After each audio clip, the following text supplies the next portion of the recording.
Taka na pinili mo 1,000 ay. Ayun. Ang walang milyo. Napakuliit pala. Pero busog ko. Ay, busog na yan. Ano, palakad yan. Kinain yung ibon ba? Ilan na nakain? Isa. Luluka ka pa ah. Ay, lulo sa taulo. Hindi kasi hindi eh. Wala, siya may natong... Agarin ko pala. Ayaw, mga bulok ito. 1,000 raw, tigay 1,000 raw yung kinain. Kasi walang tubig eh. Yung lap ko, 1,000 raw mo naman yun. Tubig yan eh. 1,000 raw yung kinain. Makalabas. Nailuluwa. Nailuluwa. Saan nakahuli yan? Doon sa kulungan na yun. Sa may unahan mo. Lapit na. Malabas mo. Apa marunong magpaluwa ng kinain ng mga ganyan. Ayun daw. Pinapatras na. Ay, ano? Oh, Malalaman natin. magaling nga na eh. Mukhang Magaling nangyari, magpaluwa no? ng kinain. Kinain ba yung ibon ni Nato? Hindi, 1,000 pa naman doon tinira. Yan ba yun to? Saan ang kulungan?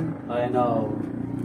Ayun, malapit na. Sige, 1,000 raw yun. Yan, kumanga na yun. Di babalik pa kay nato yan, yung ibon. Ayun, nauna ka na. Ayun, ang pao. Magaling nga, parabas.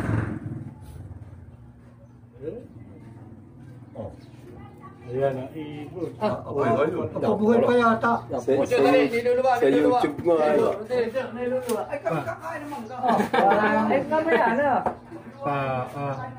Ayun. Ayun mo. Sa YouTube nga, baboy, pinaluwa ay nung sawa. Malaking baboy. Naluluwa yung Uy, baka tunikit! Hindi patay na yung pag nailuwa. Wala. Mamatay yung ibon. Patay na yung ibon na yan. Ay, parang ganyan lang sa YouTube. Patelek, Lalabas na. ano yung agresibo yan pagka nagluwa ng pagkain? Nako. Ano? Nangahabol yan, tumatakbo, nagkakaroon pa. Ayun. Oh, ang ganda nga ng ibon. May kulay. Yan na. Tingling, nag-viral na yan. Yes. Magaling na eh. Niluwa yung kinain. Niluwa yung ibon. Baka hindi kaya ng tiyan na Ay, yun nasa yan. kulungan. Kinain ko ng ibon. Ay, no, no. Agresibo na yan. Hawak ang baka. Magaling nga. Saan nakuha yan? Doon sa kulungan ng ibon ni Nato. Tao, dito siya na ako.